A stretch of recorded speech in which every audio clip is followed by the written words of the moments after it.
Hello everyone, once again welcome to A for Education Psychology classes. അപ്പോൾ നമ്മുടെ concept ക്ലാസ്സുകൾ 4 concept ക്ലാസ്സുകൾ കഴിഞ്ഞു കേട്ടോ. ഓക്കെ, ഇതുവരെ കണ്ടിട്ടില്ലെങ്കിൽ നിങ്ങൾക്ക് യൂട്യൂബിൽ വീഡിയോസ് അവൈലബിൾ ആണ്. നമ്മൾ 4 കോൺസെപ്റ്റ് ക്ലാസ്സുകളെയും നമ്മൾ കോൺസെപ്റ്റ് ക്ലാസ്സിൽ ഡിസ്കസ് ചെയ്യുന്നത് വെരി ഇമ്പോർട്ടൻ്റ് ആയിട്ടുള്ള കോൺസെപ്റ്റുകൾ മാത്രമാണ്. ഓക്കെ, അപ്പോൾ ഇന്ന് നമ്മൾ 5ാമത്തെ കോൺസെപ്റ്റ് ക്ലാസ്സിൽ ഡിസ്കസ് ചെയ്യാൻ വേണ്ടി പോകുന്നത് അറ്റൻഷന്റെ തിയറീസിൽ കുറച്ചെണ്ണം കേട്ടോ. എല്ലാം കൂടെ ഇന്നിപ്പം പെട്ടെന്ന് തീർക്കാനൊന്നും കഴിയില്ല. അതുകൊണ്ട് നമ്മൾ ആദ്യം ഡൊണാൾഡ് ബ്രോഡ്ബെൻഡിന്റെ ഫിൽട്ടർ തിയറി എന്ത് ചെയ്യും, ഫസ്റ്റ് പറയും. ആ ബ്രോഡ്ബെൻഡിന്റെ തിയറിയിൽ എന്തൊക്കെയാണ് ആസ്പെക്റ്റുകൾ ഉള്ളത്, അതിലെ പ്രധാനപ്പെട്ട കീ ടേക്ക് അവേസ് എന്തൊക്കെയാണ്. ഓക്കെ, പ്രധാനപ്പെട്ട എന്ന് പറഞ്ഞാൽ കീ എന്ന് പറഞ്ഞാൽ സെയിം തന്നെയാണ്. എനിവേ, ഡൊണാൾഡ് ബ്രോഡ്ബെൻഡിന്റെ ഫിൽട്ടർ തിയറി കൊണ്ടുവന്നിട്ടുള്ളത് 1958 ഓക്കെ, ഈ ഇയേഴ്സും ആളുകളുടെ പേരും എന്ത് ചെയ്യരുത്, നോട്ട് ചെയ്യാൻ മറക്കരുത്. എവിടെയെങ്കിലുമൊക്കെ നോട്ട് ചെയ്ത് വെക്കുക. അതായത് എവിടെയെങ്കിലും മീൻസ് നിങ്ങൾക്ക് പിന്നീട് എടുക്കാൻ പറ്റുന്ന എവിടെയെങ്കിലും കേട്ടോ. കാരണം ഇപ്പോൾ വരുന്ന ക്രോണോളജിക്കൽ ഓർഡർ ക്വസ്റ്റ്യൻസിൽ പലപ്പോഴും നെയിംസിനും ഇയേഴ്സിനും എന്ത് ചെയ്യുന്നുണ്ട്, കൂടുതൽ ഇമ്പോർട്ടൻസ് വരുന്നുണ്ട് എന്നുള്ളത് കൊണ്ടാണ്. ഓക്കെ, എന്താണ് ഡൊണാൾഡ് ബ്രോഡ്ബെൻഡിന്റെ തിയറി? ഇതാണ് ഡൊണാൾഡ് ബ്രോഡ്ബെൻഡിന്റെ തിയറിയുടെ ഒരു പിക്ടോറിയൽ റെപ്രസെന്റേഷൻ എന്നൊക്കെ പറയാം. ഓക്കെ, അതായത് സെൻസറി സ്റ്റോറില് നമ്മളുടെ സെൻസറി ഇൻഫർമേഷൻസ്, അതായത് നമ്മൾ കുറേ സെൻസറി ഇൻഫർമേഷൻ ഒരേ സമയം എന്ത് ചെയ്യുന്നുണ്ട്, റിസീവ് ചെയ്യുന്നുണ്ട്. ഓക്കെ, ഫോർ എക്സാമ്പിൾ നമ്മളുടെ സെൻസറി റിസെപ്റ്റേഴ്സ്, നമ്മൾ ഓരോ സെൻസറി ഓർഗൻസിലും എന്തുണ്ട്, സെൻസറി റിസെപ്റ്റേഴ്സ് ഉണ്ട് അല്ലെ. ഐയിൽ റെറ്റിന എന്ന് പറയുന്ന ഒരു സെൻസറി റിസെപ്റ്റർ ആണ് നമുക്ക് പറയാം. അതുപോലെ തന്നെ ഓൾ ഫാക്ടറി സെൻസുകളുണ്ട്, ടാക്ടൈൽ സെൻസേഷൻസ് ഉണ്ട്. സോ ഡിഫറെന്റ് ആണ്. അപ്പൊ ഈ സെൻസറി റിസെപ്റ്റേഴ്സിൽ നിന്നൊക്കെ നമുക്ക് റിസീവ് ചെയ്യുന്ന നമ്മൾ അറ്റൻഡഡ് മീൻസ് നമ്മുടെ ശ്രദ്ധ കൊടുത്തിട്ടുള്ള, അറ്റൻഷൻ കൊടുത്തിട്ടുള്ളതും അൺഅറ്റൻഡഡ് ആയിട്ടുള്ള അഥവാ അറ്റൻഷൻ അധികം നമ്മൾ കൊടുക്കാത്തതുമായിട്ടുള്ള മെസ്സേജുകളെല്ലാം എന്ത് ചെയ്യും, നമ്മുടെ സെൻസറി സ്റ്റോറിലേക്ക് വരും എന്നുള്ളതാണ്. സെൻസറി സ്റ്റോർ എന്ന് പറഞ്ഞാൽ എന്താണ്, ബ്രോഡ്ബെൻഡിന്റെ തിയറിയാണ് പറയുന്നത്. സെൻസറി സ്റ്റോർ എന്ന് പറഞ്ഞു കഴിഞ്ഞാൽ നമ്മൾ അറ്റൻഡഡ് ആയിട്ടുള്ളതും അൺഅറ്റൻഡഡ് ആയിട്ടുള്ള ഇൻഫർമേഷൻ ഒക്കെ വരുന്ന ഒരു സ്റ്റേജ് ആണ് എന്ത്, സെൻസറി സ്റ്റോർ എന്ന് പറയുന്നത്. ഈ സെൻസറി സ്റ്റോറിൽ വെച്ചിട്ട് എന്ത് ചെയ്യുന്നു, അറ്റൻഡഡ് എന്ന് പറയുന്നത് ഗ്രീൻ കളറിലാണ് റെപ്രസെന്റ് ചെയ്തിരിക്കുന്നത്, റെഡ് കളറിലാണ് അൺഅറ്റൻഡഡിനെ എന്ത് ചെയ്തിരിക്കുന്നത്, റെപ്രസെന്റ് ചെയ്തിരിക്കുന്നത്. ഇത് രണ്ടും എന്ത് ചെയ്യുന്നുണ്ട്, അതിനുശേഷം സെലക്റ്റീവ് ഫിൽട്ടർ എന്ന് പറയുന്ന ഒരു സ്റ്റേജിലേക്ക് പോകുന്നുണ്ട്. സെലക്റ്റീവ് ഫിൽട്ടറിലേക്ക് എന്ത് ചെയ്യുന്നുണ്ട്, പോകുന്നുണ്ട്. സെലക്റ്റീവ് ഫിൽട്ടറിൽ വെച്ചിട്ട് എന്ത് ചെയ്യുന്നു, ഫിസിക്കൽ പ്രോപ്പർട്ടീസിനെ ഫിൽട്ടർ ഔട്ട് ചെയ്യപ്പെടുക. ഓക്കെ, അതായത് നമ്മളിപ്പോൾ അറ്റൻഡഡ് ആയിട്ടുള്ള അൺഅറ്റൻഡഡ് ആയിട്ടുള്ള മെസ്സേജുകൾ ഉണ്ടല്ലോ, ഇതിന്റെയൊക്കെ ഫിസിക്കൽ പ്രോപ്പർട്ടീസ് എന്ന് പറഞ്ഞു കഴിഞ്ഞാൽ വോളിയം, പിച്ച്, അതായത് നമുക്ക് സ്ട്രക്ചർ വൈസ് ആയിട്ടുള്ള ഫിസിക്കൽ ആയിട്ടുള്ള പ്രോപ്പർട്ടീസ് ഏതൊക്കെയാണോ അതിനൊക്കെ നമ്മൾ ഫിൽട്ടർ ചെയ്തിട്ട് അതിൽ നിന്ന് സെലക്ടഡ് ആയിട്ടുള്ളത് മാത്രം എന്ത് ചെയ്യും, ഹയർ ലെവൽ പ്രോസസ്സിംഗിലേക്കും വർക്കിംഗ് മെമ്മറി, ഷോർട്ട് ടൈം മെമ്മറിയിലേക്കും ഒക്കെ പോകുള്ളൂ എന്നുള്ളതാണ് ഈ തിയറി പറയുന്നത്. ബ്രോഡ്ബെൻഡ് തിയറി ഒന്നുകൂടി ഞാൻ പറഞ്ഞുതരാം. നമ്മൾ അറ്റൻഡഡും അൺഅറ്റൻഡഡും ആയിട്ടുള്ള ഇൻഫർമേഷൻ ഒക്കെ സെൻസറി സ്റ്റോറിൽ എത്തുന്നു. അതിൽ നിന്ന് അതൊക്കെ നേരെ എന്ത് ചെയ്യുന്നു, സെലക്ടീവ് ഫിൽട്ടറിലേക്ക് എത്തുന്നു. സെലക്ടീവ് ഫിൽട്ടറിൽ വെച്ച് ഫിസിക്കൽ ക്യാരക്ടറിസ്റ്റിക്സ് എന്ത് ചെയ്യുന്നു, ഫിൽട്ടർ ഔട്ട് ചെയ്യപ്പെടുന്നു, അല്ലെങ്കിൽ ഫിൽട്ടറേഷൻ സംഭവിക്കുന്നു. അതിനുശേഷം ബാക്കിയുള്ള അറ്റൻഡഡ് ആയിട്ടുള്ളത് മാത്രം ഹൈ ലെവൽ പ്രോസസ്സിംഗിലേക്കും മെമ്മറിയിലേക്കും പോകുന്നു എന്നുള്ളതാണ്. ഓക്കെ, അപ്പൊ ഇതിന്റെ പ്രധാനപ്പെട്ട പോയിന്റ്സ് ഏതൊക്കെയാണെന്നുള്ളത് നമുക്ക് നോക്കാം കേട്ടോ. Okay, key points in the filter theory. ഇതിൽ ഒന്നാമതാണ് സെലക്ടീവ് ഫിൽട്ടർ എന്നുള്ളത്. ഈ selective filter, existence of selective filter ആദ്യം പറഞ്ഞിട്ടുള്ള ആളാണ് എന്ത്, ബ്രോഡ്ബെൻഡ് എന്ന് പറയുന്നത്. Okay, so it's based on physical characteristics. The filter allows only selected information to pass through for further processing എന്നുള്ളതാണ്. ഫർദർ പ്രോസസ്സിംഗിലേക്ക് ആകെ വിടുന്നത് എന്താണ്, അലൗഡ് ആയിട്ടുള്ള ഫിസിക്കൽ പ്രോപ്പർട്ടീസിന്റെ ബേസിൽ ഫിൽട്ടർ ഔട്ട് ആയിട്ടുള്ള കുറച്ച് പോർഷൻസ് മാത്രമാണ്. അതായത് നമ്മൾ റിസീവ് ചെയ്യുന്ന എല്ലാം അങ്ങനെ തന്നെ പോകുന്നില്ല എന്തിലേക്ക്, ഹയർ ഓർഡർ പ്രോസസ്സിംഗിലേക്ക്. വളരെ കുറച്ച് മാത്രമേ പോകുന്നുള്ളൂ. That also based on the filtration happened in the selective filter process. Okay, അപ്പൊ അതാണ് സെലക്ടീവ് ഫിൽട്ടർ. നമ്മൾ ചായയൊക്കെ ഇങ്ങനെ ഫിൽട്ടർ ഔട്ട് ചെയ്യില്ലേ, ലൈക്ക് ആ ഒരു ടീ പൗഡർ ഇങ്ങനെ ഫിൽട്ടർ ഔട്ട് ചെയ്തെടുക്കും ചായ ചില സമയത്ത്. Okay, just like that. അതിൽ സെലക്ടഡ് ആയിട്ടുള്ളത് മാത്രം എന്ത് ചെയ്യുന്നു, അടുത്തതിലേക്ക് പോകുന്നു, അടുത്ത സ്റ്റേജിലേക്ക് പോകുന്നു. പിന്നെ അടുത്തതാണ് ലിമിറ്റഡ് കപ്പാസിറ്റി എന്ന് പറയുന്നത്. ഈ സെലക്ടീവ് ഫിൽട്ടർ ഉണ്ടല്ലോ, സെലക്ടീവ് ഫിൽട്ടറിന് ഒരേ സമയം ഒരുപാട് ഇൻഫർമേഷൻ ഒന്നും അങ്ങനെ റിസീവ് ചെയ്യാനോ അല്ലെങ്കിൽ പ്രോസസ് ചെയ്യാനോ പറ്റില്ല. Because it has limited capacity. Okay, ഈ സെലക്ടീവ് ഫിൽട്ടറിന് ലിമിറ്റഡ് കപ്പാസിറ്റി ആണത്.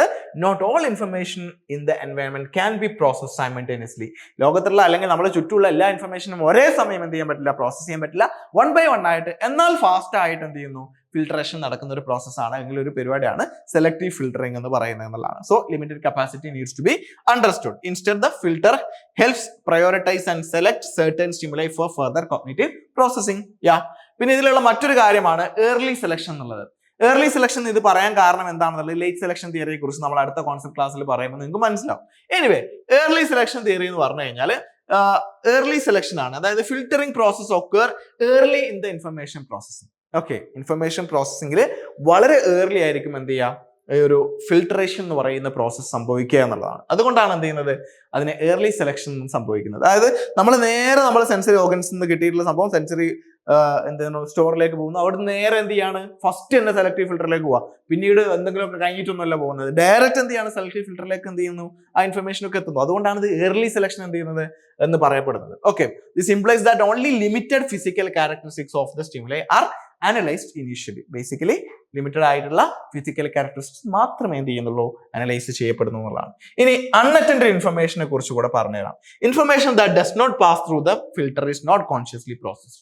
ഫിൽട്ടർ പാസ് ചെയ്യാത്ത, ആ സെലക്ടീവ് ഫിൽറ്ററിൽ നിന്ന് ഫിൽട്രേഷൻ കഴിഞ്ഞിട്ട് അപ്പുറത്തേക്ക് പോകാത്തതൊന്നും നമ്മൾ എന്ത് ചെയ്യില്ല, കോൺഷ്യസ്ലി പ്രോസസ്സ് ചെയ്യില്ല എന്നുള്ളതാണ്. നമ്മൾ മൈൻഡേ ആക്കൂല. ഓക്കെ, നമുക്കൊരു കാര്യം അറ്റൻഷൻ നടക്കണമെങ്കിൽ നമുക്ക് അതിനെ പ്രോപ്പറായിട്ട് കോൺഷ്യസ്ലി നമ്മൾ അറ്റൻഷൻ കൊടുത്തിട്ടുണ്ടെങ്കിൽ മാത്രമേ എന്ത് ചെയ്യുള്ളൂ, അത് നമ്മൾ ഷോർട്ട് ടൈം മെമ്മറിയിലേക്കും പിന്നീട് എലാബറേറ്റീവ് റിഹേഴ്സലിലൂടെ നമ്മുടെ എന്തിലേക്കും ലോങ് ടൈം മെമ്മറിയിലേക്കും എത്തുള്ളൂ. സോ ഇവിടെ അൺഅറ്റൻഡ് ഇൻഫർമേഷൻ അല്ലെങ്കിൽ ആ ഒരു നമ്മൾ പിന്നെന്താണ് ഫിൽട്രേഷൻ പ്രോപ്പറായിട്ട് നടക്കാത്ത, അറ്റൻഷൻ അധികം കൊടുക്കാത്ത ഇൻഫർമേഷൻ പാസ് ത്രൂ ചെയ്യില്ല എന്നുള്ളതാണ് പറയുന്നത്. So it was considered to be largely ignored or not available for the conscious awareness. അപ്പൊ ഇത്രയാണ് ഈ ബ്രോഡ്ബാൻഡിന്റെ തിയറിയിലുള്ള പ്രധാനപ്പെട്ട കോൺസെപ്റ്റുകൾ എന്ന് പറയുന്നത്. എന്തൊക്കെയാണ്? ഏർലി സെലക്ഷൻ, അൺഅറ്റൻഡ് ഇൻഫർമേഷന്റെ കാര്യങ്ങൾ, അതേപോലെ തന്നെ selective filter and it's limited capacity.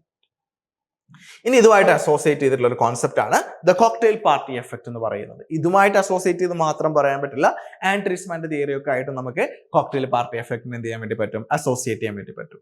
ആൻഡ്രീസ്മാന്റെ theory നമ്മൾ എന്തായാലും ഡിസ്കസ് ചെയ്യും. അപ്പോൾ അതിന് മുന്നേ നമുക്ക് എന്ത് ചെയ്യാം, കോക്ടെയിൽ പാർട്ടി എഫക്ട് എന്താണെന്ന് നോക്കാം. കോളിൻ ചെറി ആണ് ആക്ച്വലി എന്ത് ചെയ്തിട്ടുള്ളത്, കോക്ടെയിൽ പാർട്ടി എഫക്ട് 1953 കൊണ്ടുവന്നിട്ടുള്ളത്. ഓക്കെ, അതായത് cocktail party effect Colin Cherry 1953 ഓർമ്മിച്ച് വെക്കുക. ഇതെന്താന്ന് വെച്ച് കഴിഞ്ഞാൽ ഹ്യൂമൻ ബ്രെയിനിന്റെ ഒരു റിമാർക്കബിൾ അബിലിറ്റിയെ കുറിച്ചാണ് പറയുന്നത്. ചെറിയ അബിലിറ്റി ഒന്നുമല്ല, റിമാർക്കബിൾ അബിലിറ്റി. ഓക്കെ, അതായത് വളരെ ഇമ്പോർട്ടന്റ് ആയിട്ടുള്ള, വളരെ ഹെൽപ്ഫുൾ ആയിട്ടുള്ള ഒരു അബിലിറ്റിയെ കുറിച്ചാണ് ഈ കോക്ടെയിൽ പാർട്ടി എഫക്ട് പറയുന്നത്. എന്തിന്റെ അബിലിറ്റിയാണ്? To focus on a single conversation amidst cacophony of surrounding sounds എന്നുള്ളതാണ്. ഒരുപാട് സറൗണ്ടിങ് സൗണ്ട്സ് ഉണ്ടെങ്കിൽ പോലും അതിലൊക്കെ ഒഴിവാക്കിയിട്ട്, അതിനൊക്കെ ഇഗ്നോർ ചെയ്തുകൊണ്ട് ഒരു പെർട്ടിക്കുലർ കോൺവെർസേഷനിൽ മാത്രം നിങ്ങൾക്ക് ഫോക്കസ് ചെയ്യാൻ വേണ്ടി പറ്റും. ആ ഒരു ഫോക്കസ് ചെയ്യാനുള്ള ബ്രെയിൻ്റെ അബിലിറ്റിയാണ് കോക്ടെയിൽ പാർട്ടി എഫക്ട് എന്ന് പറയുന്നത്. ഓക്കെ, നിങ്ങൾ വലിയൊരു പാർട്ടിയുടെ ഉള്ളിലാണ്, അല്ലെങ്കിൽ നിങ്ങൾ ഭയങ്കര നോയ്സി ആയിട്ടുള്ള എൻവയോൺമെന്റിലാണ്, but still you can talk to your front.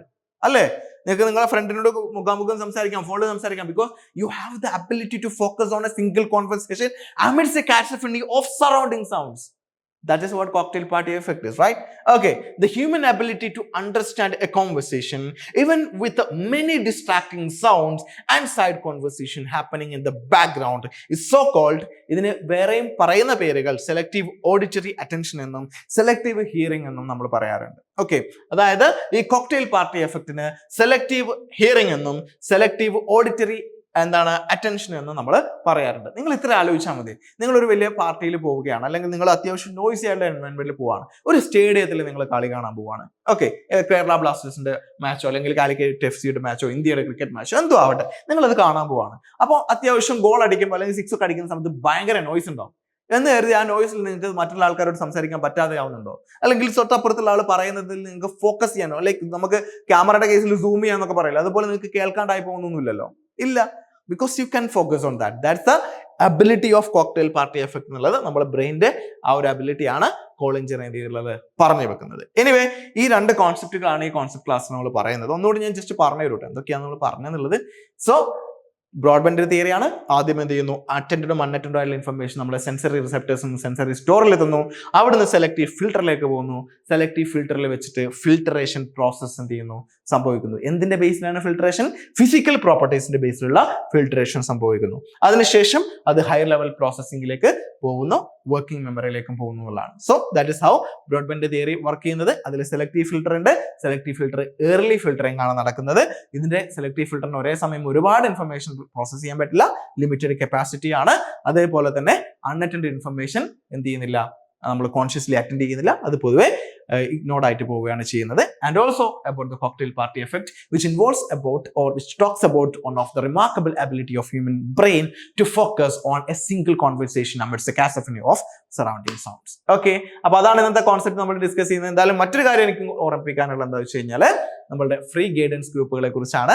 നിങ്ങൾക്ക് ഫ്രീ ആയിട്ട് ഡെയിലി ടെസ്റ്റുകൾ അറ്റൻഡ് ചെയ്യാൻ പറ്റുന്ന, ഫ്രീ ആയിട്ട് എല്ലാ ദിവസവും മെറ്റീരിയൽസ് കിട്ടുന്ന, ഫ്രീ ആയിട്ട് നിങ്ങൾക്ക് മെറ്റീരിയൽസിനും കൂടെ തന്നെ ക്വസ്റ്റ്യൻ ഡിസ്കഷൻസ് കിട്ടുന്ന ഒരു പ്ലാറ്റ്ഫോമാണ് നമ്മുടെ എയ്ഫറിന്റെ സൈക്കോളജി പേപ്പർ 1 ഗൈഡൻസ് ഗ്രൂപ്പുകൾ എന്നുള്ളത്. അപ്പോൾ ആ ഗൈഡൻസ് ഗ്രൂപ്പിലേക്ക് ജോയിൻ ചെയ്യാനുള്ള ലിങ്ക് നിങ്ങൾക്ക് നമ്മുടെ ഡിസ്ക്രിപ്ഷനിൽ അവൈലബിൾ ആണ്. അപ്പോൾ എല്ലാ ആളുകളും ആ ഒരു ഗൈഡൻസ് ഗ്രൂപ്പിൽ ജോയിൻ ചെയ്തു എന്നുള്ളത് എൻഷുർ ചെയ്യുക. അതേപോലെ തന്നെ ഇതുപോലുള്ള മറ്റു കോൺസെപ്റ്റ് ക്ലാസ്സുകളൊക്കെ നമുക്ക് പറയേണ്ടതുണ്ട്, ഡീൽ ചെയ്യേണ്ടതുണ്ട്. അതിനുവേണ്ടി നിങ്ങൾ ഈ ചാനൽ സബ്സ്ക്രൈബ് ചെയ്തു എന്നുള്ളത് ഉറപ്പുവരുത്തണം. നിങ്ങളുടെ ഫ്രണ്ട്സും ചിലപ്പം നെറ്റ് എക്സാമിന് വേണ്ടി പ്രിപ്പയർ ചെയ്യുന്നുണ്ടാവും. അവർക്ക് വേണ്ടി നിങ്ങൾക്ക് ഇത് ഷെയർ ചെയ്ത് കൊടുക്കാവുന്നതാണ്. Okay, thank you.